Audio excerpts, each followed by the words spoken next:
ito ay rated SPG. Striktong patnubay at gabay ng magulang ang kailangan. Maaaring may masiselang tema, lengguwahe, karahasan, sexual, horror o droga na hindi angkop sa mga bata.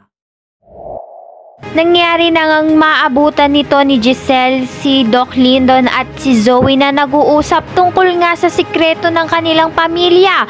Kaya naman itong si Giselle ay hindi mapakali at gusto ngang malaman kung ano ngang katotohanan sa kanilang pamilya.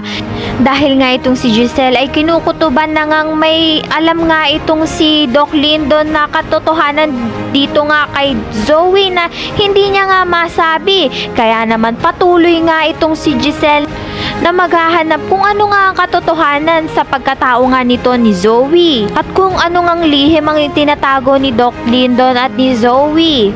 Samantalang ito ngang si Zoe ay naghahanap nga ng butas dito kay Doc Lyndon para maging laban na nga rin sa kanya.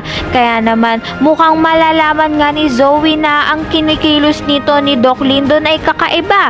Mukhang mauuna nga niyang malaman ito.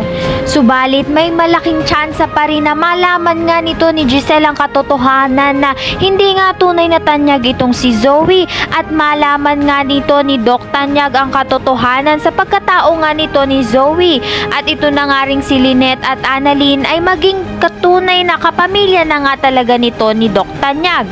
Ayan ang pakakaabangan natin dito nga lang sa Abot Kamay na Pangarap.